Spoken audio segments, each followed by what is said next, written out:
विष्णु गुरुदेवो महेश्वर गुरु साक्षात् परब्रह्म तस्मै श्री गुरुवे नमः। वसुदेव सुतं देवं कंसचाणूरमर्दनं देवकी परमानन्दं कृष्णं वन्दे जगद्गुरुं। मूकं करोति वाचालं पङ्गुं लङ्घते गिरिं यत्कृपातमहं वन्दे परमानन्दं माधवं। यं ब्रह्मा वरुणेन्द्रमरुताः स्तुवन्ति दिव्यैस्तवैः वेदे साङ्गपदक्रमोपनिषद गायन्ति यं सामगाः। ज्ञानावस्थित तद्गतेन मनसा पश्यन्ति योगिनो यस्यायन्तं न विदुः सुरासुरगणा देवाय तस्मै नमः। हे सद्गुरुदेव, आप इसके हृदय में पूर्ण रूपेण विराजमान हो जाइए, इसके अंग प्रत्यंग में समा जाइए, सारथी बनकर इसके स्थूल शरीर रूपी रथ के सूक्ष्म रूपी घोड़ों की बाग संभालिए। आप ही इसकी आत्मा के पूर्ण स्वरूप हैं। होने दीजिए ना इस अंश को अपनी पूर्णता में लय, अब प्रसारित होने दीजिए अपने ज्ञान प्रकाश की रश्मियाँ इसके माध्यम से। असामने गहन कार्य है, अब देर न लगाइए, आर्त की पुकार सुनिए, उठाइए न अपनी लेखनी, अब क्या इंतजार है। हरे कृष्ण दोस्तों, आज मैं शुरू करने जा रहा हूँ गीता सुधा, और हर एपिसोड में एक एक श्लोक मैं करूँगा। अगर छोटा होगा 2 या 3 श्लोक, लेकिन एक श्लोक तो करूँगा ही। श्लोक पढ़ेंगे और उसका अर्थ समझेंगे। और मैं मुख्यतः अपने गुरुदेव परम संत महात्मा श्री यशपाल जी महाराज, परम संत महात्मा श्री सुरेश भैया जी महाराज के चरणारविंदों में प्रणाम करता हूँ, और उनकी कृपा से उनके इन वचनों को अपने इस तुच्छ मुख से बोलने की प्रार्थना करूँगा। बस एक प्रयास है, उम्मीद करता हूँ आपको पसंद आएगा। चलिए शुरू करते हैं। जो गीता सुधा है, ये योग बहुत ही महान है, जिसे श्री कृष्ण भगवान ने अर्जुन को दिया है, और उस समय दिया है जिस समय सबसे अधिक आवश्यकता थी। और पूरे योग में आपने देखा होगा कि अर्जुन ने किस प्रकार श्री कृष्ण भगवान को अपना गुरु स्वीकार किया, उनका शिष्यत्व स्वीकार किया, और अपने सद्गुरु श्री कृष्ण भगवान से उन्होंने किस प्रकार ज्ञान प्राप्त किया। तो यहाँ पे पूर्ण शरणागत होने की आवश्यकता है। किस प्रकार अर्जुन रूपी शिष्य ने कृष्ण रूपी सद्गुरु के सामने अपना आत्मसमर्पण किया, और ज्ञान की प्राप्ति किस प्रकार हुई है, ये तो सब जानते हैं कि उस समय आज से 5000 वर्ष पूर्व जो ज्ञान की गंगा बही है, अब तक चली आ रही है, और इस गंगा में करोड़ों लोगों ने अनवरत स्नान किए हैं और करते रहेंगे। तो चलिए शुरू करते हैं। प्रथम अध्याय, Arjun Vishad Yog. It's Arjuna's grief, right. पहले बोलते हैं, धृतराष्ट्र उवाच धर्म क्षेत्रे कुरुक्षेत्रे संवेताः युत्सवः मामकाः पांडवाश्चैव किं कुर्वत संजय। अर्थात क्या है कि पुत्र प्रेम के कारण मोह में पड़े हुए अंधे धृतराष्ट्र पूछते हैं, ठीक है, क्या पूछते हैं कि हे संजय, कुरुक्षेत्र के समाचार मुझे सुनाओ, बतलाओ। जिस क्षेत्र को लोग धर्म क्षेत्र अर्थात धर्म का स्थान कहते हैं, वहां इकट्ठे हुए युद्ध की इच्छा करने वाले मेरे और पांडु के पुत्र पांडवा ने क्या किया, किम कुर्वत, क्या किया। तो जिस समय महाभारत के युद्ध हुआ, उस समय विज्ञान और तकनीकी का पता कैसा आपको विकास था, उसका स्पष्ट आभास आपको इस पहले श्लोक में मिलता है। धृतराष्ट्र अंधे थे, अपाहिज तथा युद्ध के सर्वथा अयोग्य थे, इसलिए समर भूमि में, युद्ध भूमि में उनका कोई प्रयोजन नहीं था। उधर दुर्योधन ने अवश्य ही युद्ध क्षेत्र से दूर किसी सुरक्षित स्थान पर रखा होगा उनको, स्वाभाविक है, और संजय को उनकी रक्षार्थ नियुक्त किया गया होगा। कहा जाता है कि हस्तिनापुर में ही थे धृतराष्ट्र, और हस्तिनापुर को हर प्रकार के आक्रमण से सुरक्षित रखा गया था। या तो संजय को आज के दूरदर्शन टेलीविजन जैसी व्यवस्था प्राप्त थी, या उनका मनोविज्ञान इतना महान था, इतना बढ़ा हुआ था कि वो इच्छा करते ही जहां का दृश्य चाहते देख सकते थे, है कि नहीं? तो वास्तव में जिस तेजी से 18 अक्षौहिणी सेना का संहार इस युद्ध में हुआ, ये डेफिनेटली ये सिद्ध करता है कि उस समय युद्ध के आधुनिक काल के समान या इससे भी अधिक विध्वंसक अस्त्र शस्त्र उपलब्ध अवश्य था, आज से भी ज्यादा। 18 दिन में 18 अक्षौहिणी सेना, समझ रहे? कुरुक्षेत्र की इस युद्ध के लिए क्यों चुना गया, इसका भी एक रहस्य है। अंधे धृतराष्ट्र भली प्रकार जानते थे कि पांडव सद्वृत्तियों के भंडार है, ठीक है। कुरुक्षेत्र उस पुण्य भूमि पर है जहां पर अनेक ऋषियों और मुनियों ने, महात्माओं ने कठिन तपस्याएं की, और उस स्थान का वायुमंडल आध्यात्मिकता से ओतप्रोत था। अंधे धृतराष्ट्र का यह अनुमान था कि इस पवित्र स्थान के प्रभाव से पांडव युद्ध से विमुख होकर वन में जाकर ईश्वर प्राप्ति के लिए तपस्या करना ही उचित समझेंगे, और इस भांति बिना युद्ध किए समस्त राज्य दुर्योधन को सहज में ही प्राप्त हो जाएगा। सांप मरे न लाठी टूटे। आने वाली पीढ़ियां पांडवों को ही कायर की संज्ञा देगी। उनकी चाल ने अपना काम किया, और अर्जुन जैसे शूरवीर के हृदय में भी मोह जनित अहिंसा वृत्ति और संन्यास के विचारों ने घर कर लिया, और वह भगवान श्री कृष्ण से कहता है कि इस रक्त रंजित छात्र धर्म से संन्यास ही अच्छा है। समझ रहे हैं? अब देखिए, एक और अंधे धृतराष्ट्र के 100 पुत्र, ठीक है। और ये 100 पुत्र क्या है? ये बोलते हैं कि उस अंधकार से उत्पन्न एक तरीके से ये 100 क्रूर वृत्तियां हैं, समझे? ये 100 क्रूर वृत्तियां डिमेरिट्स हैं, अवगुण है। और वो क्या क्या है? तो चलिए 100, जिसे 100 पुत्र कहा गया उसको आप 100 अवगुण समझिए, क्रूर वृत्तियां समझिए। और कौन कौन सी वृत्तियां हैं? पहला, परस्त्री चिंतन। दूसरा, परस्त्री के प्रति कामुक भावनाएं। एक जैसा लगेगा, अलग अलग है अगर आप गौर करें तो। तीसरा, परस्त्री को बुरी निगाह से देखना।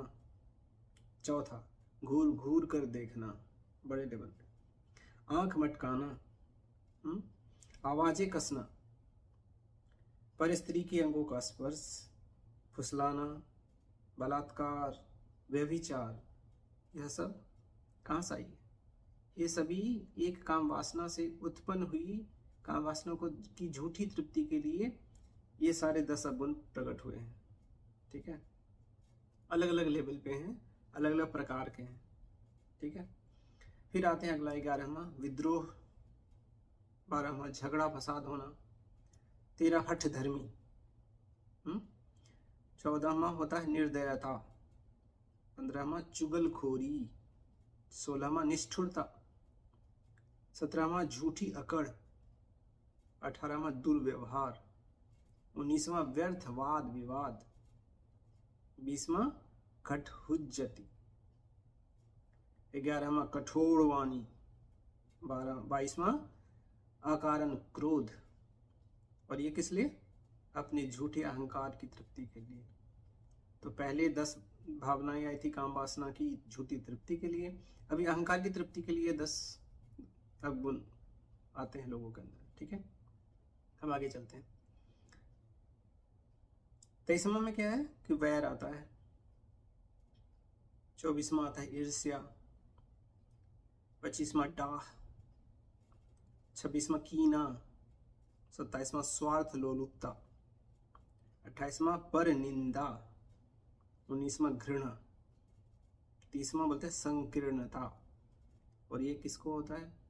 असंतोषी मनुष्य, जिसे संतोष नहीं है उसके अंदर ये जो अभी मैंने बताया ये 7 क्रूर वृत्तियां अपने आप ही प्रकट हो जाती हैं।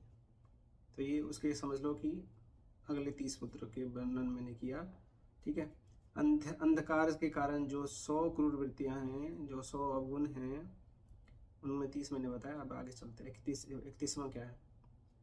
31वां बोलते हैं दूसरे के धन का अपहरण, ठीक है, धन उपार्जन के लिए। 32वां बोलते हैं बेईमानी। 33वां बोलते हैं मक्कारी। सब अलग अलग है। 34वां बोलते हैं दगाबाजी। 35वां चालबाजी। एक प्रभाव एक जैसा लगेगा लेकिन अलग अलग है। 36वां बोलते हैं गरीबों से बेगार लेना। ठीक है। 37वां आता है उन्हें उचित मजदूरी ना देना। बेकार लेना और उचित, दो अलग अलग है। 38वां गरीब बच्चों को घर में नौकर रखना, उनकी शिक्षा इत्यादि का प्रबंध ना करना।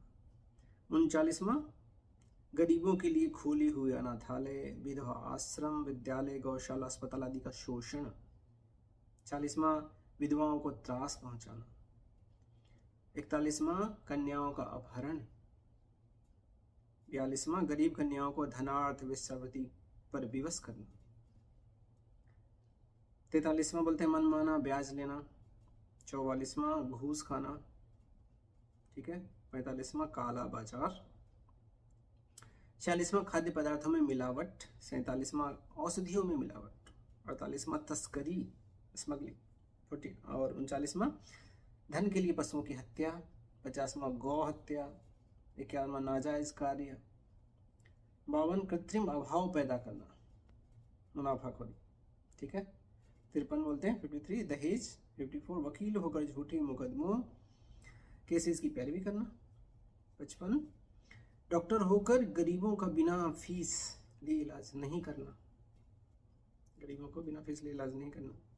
56वां बोलते हैं कि न्यायालयों में झूठी शपथ खाना, गंगा जली उठाना, धर्म ग्रंथों पर हाथ रखकर झूठी शपथ लेना। 57वां झूठे जाल बिछाना। 58 दूसरों के हक हड़प लेना। 59 झूठे दस्तावेज तैयार करना। 60 दूसरों के हस्ताक्षर बनाना। 61 झूठी गवाहियां देना। 62 असत्य को सत्य सिद्ध करना। 63 न्यायाधीश होकर अन्याय करना। 64 अधिकारी होकर निर्दोष प्राणियों पर जुल्म ढाना। 65 निर्दोष पर दोषारोपण करना। 66 दोषी और पापाचारी को दंड ना देना। 67 चोरी। 68 डकैती। 69 पाखंड। 70 धन को गाड़ कर छिपा कर रखना और उसका सदुपयोग नहीं करना। यह सब किसके लिए है? लोभ जनित है। लोभी व्यक्ति की क्रूर वृत्तियां हैं। ठीक है। 71वां पे आते हैं। 71वां बोलते हैं मांस। 72 बोलते हैं मदिरा का प्रयोग। 73 बोलते हैं कायरता। 74 आलस्य। 75 विषय लोलुपता, और ये सब तामसी वृत्तियां हैं। फिर 76 76 पे आते हैं अति तीखे। 77 बहुत खट्टे। 78 चटपटे। अत्यधिक मसालेदार पदार्थों का उपयोग केवल जिह्वा के लिए। सब अलग अलग है। अति तीखा अलग वृत्ति में आएगा, अलग अवगुण है।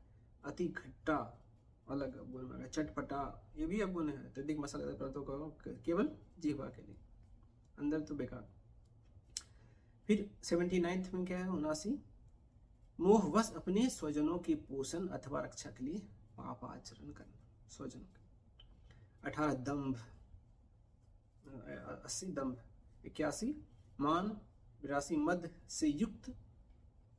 83 दूसरों को तुच्छ समझना। ठीक है।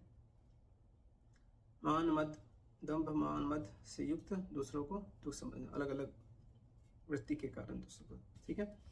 फिर 84 में क्या आता है? अपमानित करना। 85 दूसरों की निगाह में गिराना। ठीक है, लेग पुलिंग। 86 है फबती उड़ाना, फबती उड़ाना। 87 हृदय को दुखाने वाला मजाक। ठीक है। 88 में ठट्ठे लगाना, और ये किन लोगों की वृत्तियां? ये अहंकारी मनुष्य की वृत्तियां। ठीक है। अब आखिरी जो है 11 वो पढ़ते हैं। 89 में आता है भगवान की सत्ता को नहीं मानने वाले। 90 अवतारों को कटु टीका टिप्पणी करने वाले। 91 में आता है 91 में आता है दूसरे धर्मों को छोटा समझने वाले तथा या उनकी निंदा करने वाले। ठीक है, ये भी बुराई में ही है। 92 तासुब। 93 धर्म ग्रंथों का बिना अध्ययन किए और समझे बूझे खंडन कर देना। ठीक है, बिना समझे बुझे धर्म ग्रंथों का खंडन। 94 में आता हरि भक्तों और संतों का अपमान करना, ठीक है। 95 में आता है उन पर तरह तरह की झूठी तोहमत लगाना, ठीक है, झूठी झूठी अपराध लगाना। फिर 96 में आता है उनकी सरलता का लाभ उठाकर उन्हें अनेक प्रकार के कष्ट पहुंचाना, ठीक है। फिर 97 आता है संतों का विरोध, डायरेक्ट विरोध। 98 वेद और शास्त्रों के आशय के विरुद्ध मतों को चलाना। 99 आता है ऐसे वेद विरुद्ध मतों का समर्थन करना भी अपराध है, एक तो चलाना ऊपर समर्थन भी गलत। फिर 100 आ गया विषय भोगों के भोगने में सदा तत्पर तथा केवल यही आनंद है मानने वाली वृत्तियां, ये सभी वृत्तियां कौरव बनकर हमारे अपने ही अंदर आज के युग में हमारे जीवन में संग्राम उपस्थित किया है। समझ रहे हैं? हमारे अंदर जो ये 100 वृत्तियां आ गई है, यही हमारे अंदर का कौरव बन गया है, और यही इसके कारण ही संग्राम आता है। जो लड़ाई हो रही है किसी से भी, वो इसके अंदर है। इस प्रकार की क्रूर वृत्तियां दूसरे अनेक रूपों में पहले भी विद्यमान थी, रही होंगी, और आगे भी रूप बदलकर आती रहेगी भविष्यकाल में। इनकी विजय हमारे जीवन के लिए अत्यंत हानिकारक एवं सर्वनाश होने का कारण होगी। दूसरी ओर हमारे ही अंदर 5 पांडव भी विराजमान है। कौरव इन पांडवों को सदा सताते रहते हैं, पता चल गया 100 तरीके से सताने का, और इन्हें कुचल डालने में साम दाम दंड भेद उचित अनुचित सब ही का प्रयोग करते रहते हैं। ये 5 पांडव और उनकी सद्वृत्तियां कैसी हैं बताता हूँ। जैसे युधिष्ठिर धर्मावतार बोलते हैं, धर्म के प्रति धर्म की रक्षा करने वाली सद्वृत्तियां थी इनकी। धर्म की रक्षा करने के लिए 10 सद्वृत्तियां आती है, ठीक है। पहला होता है धृति, क्षमा, दम, स्तेय, शौचम, इंद्रिय निग्रह, धी, विद्या, सत्य, क्रोध, ठीक है। तो ये जो 10 हैं, क्षमा, दम, अस्तेय, चोरी नहीं करना, दम हो गया मन को सदा धर्म में प्रवृत्त करके अधर्म को रोक देना, और अधर्म की इच्छा भी न उठने पाए, इसको दम कहते हैं। अस्तेय मतलब चोरी और छल कपट का त्याग, विश्वासघात न करना। शौच होता है राग द्वेष पक्षपात छोड़कर अंदर की मानसिक व बाहर की शारीरिक पवित्रता, घर मोहल्ला शहर और सार्वजनिक स्थानों को गंदा नहीं करना, उनकी सुंदरता और सफाई का पूरा ध्यान रखना ही शौच। शौच मतलब सिर्फ अपने शरीर नहीं, आसपास सब कुछ। मन। इंद्रिय निग्रह, इंद्रिय आत्मा के पूर्ण नियंत्रण में रहना चाहिए। सद्व्यवहार और सदाचार युक्त जीवन, ठीक है, ये इंद्रिय निग्रह में आता है।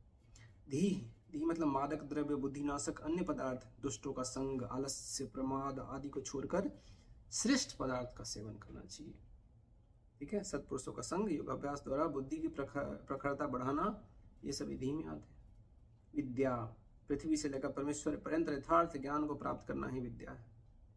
सत्य क्या है? सत्य आत्मा में वैसा, मन में जैसा, मन में वैसी वाणी में, मतलब जैसा मन में, जैसी आत्मा में, वैसा मन में, वैसी वाणी में, वैसा कर्म में बरतना चाहिए। मनसा वाचा कर्म, ये होगी पूर्ण सत्य।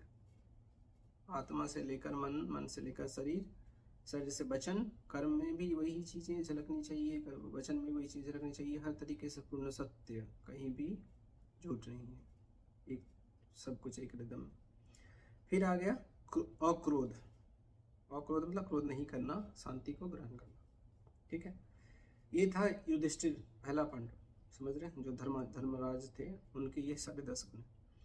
दूसरा आ जाते अर्जुन। अर्जुन में क्या गुण था भाई? तो बोलता है धनुष विद्या में सर्वश्रेष्ठ लक्ष्य को प्राप्त करने के लिए ऐसा चित्त की एकाग्रता के सिवा मछली की आंख के सिवा कुछ ना दिखाई दे, ठीक है। यानी कि एकाग्र चित्त, अपने कार्य में ऐसी लगन और निष्ठा के लिए कि निष्ठा की सेवा उसके और उसके सब कुछ भूल जाए, तभी सच्ची सफलता प्राप्त हो, ठीक है। ऐसी लगन होनी चाहिए, ऐसी निष्ठा होनी चाहिए कि अपने कर्म के सिवा, उसके सिवा कुछ भी ना हो, कुछ भी प्राप्त करने की इच्छा ना हो, तभी सच्ची सफलता है। तो सच्ची सफलता के लिए अर्जुन। फिर आते भीम। भीम में क्या है? गदा युद्ध में सर्वश्रेष्ठ थे, शारीरिक बल के प्रतीक। बिना शारीरिक निरोगता और बल के संसार में कुछ भी उपलब्ध नहीं होता। तो भीम जो है सो एक तरीके से शारीरिक निरोगता के बारे में बतला रहे हैं, ठीक है। नकुल कौन है? बोलते हैं घोड़ी की विद्या में सर्वश्रेष्ठ थे वो, एनिमल हस्बेंड्री, पशुपालन के प्रतीक, पशुओं की रक्षा, उनकी नस्लों का विकास करना, ठीक है। गाय, बैल, घोड़ा, अन्य उपयोगी पशुओं की रक्षा, उनकी उपयोगिता में निरंतर सुधार, उनकी उत्पादन मात्रा और गुणों ठीक है, आउटपुट एंड क्वालिटी दोनों में बराबर बढ़ोतरी करने में एक्सपर्ट थे। ठीक है, तो ये सब भी आदमी के गुण आते हैं कि विकास भी एक बड़ी चीज़ है। ठीक है, गौ पालन, ठीक है, ये भी विकास में ही आता है, हर तरीके से हर चीज़ को मेंटेन करना, क्वालिटी को, ठीक है, आउटपुट को। फिर सहदेव कौन थे? ज्योतिष शास्त्र में निपुण, ज्योतिष विद्या में सर्वश्रेष्ठ ग्रहों और उनकी चालों के प्रभावों का पूर्ण ज्ञान था उन्हें। ज्योतिष विद्या भारत की प्राचीन प्रमुख विद्या रही है। फलित ज्योतिष के चक्कर में आदमी को नहीं पड़ना चाहिए, ज्योतिष अलग है, फलित ज्योतिष अलग है। ठीक है, दोष निवारण का सबसे सुंदर उपाय एकमात्र ईश्वर से प्रार्थना, यही है दोष का निवारण का सबसे सुंदर उपाय। तो ये सहदेव का प्रतीक है। अब देखिए, पांडव सद्वृत्तियां स्वयं अपनी शक्ति द्वारा कौरवों की क्रूर वृत्तियों पर विजय पाने में सर्वदा असमर्थ ही रहती है। समझे, क्योंकि हमारे अंदर जो ये हमेशा आप देखेंगे हमारे अंदर जितनी सारे सद्गुण हैं, लेकिन फिर भी हम उन दुर्गुणों को नहीं कर पाते हैं। क्यों नहीं कर पाते हैं? क्या कमी है? क्या ये सद्गुण अपने आप में पावरफुल नहीं है कि वो सारे वो जो 100 गुण है उनको नष्ट कर सके? विचार कीजिए। ठीक है, तो बोलते ये असमर्थ रहती हैं और जीव हमेशा कष्ट भोगते रहते हैं, त्रास भोगते हैं। परंतु जब ये पांडव भगवान श्री कृष्ण के शरण में जाते हैं और सहारा लेते हैं, तभी ये पांडव कौरवों को परास्त करने में विजयी होते हैं, है कि नहीं? कृष्ण के बिना पांडव कभी कौरव को परास्त नहीं कर सकते। तो मनुष्य इस संसार में वैभव और आध्यात्मिक जीवन में परमानंद और परम शांति को प्राप्त करते हैं गुरु सद्गुरु के माध्यम से।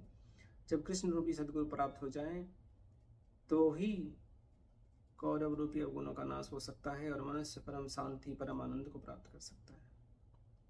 तो आज के लिए इतना ही रखते हैं, अगला श्लोक अगले एपिसोड में करते हैं। तब तक के लिए जय श्री कृष्ण।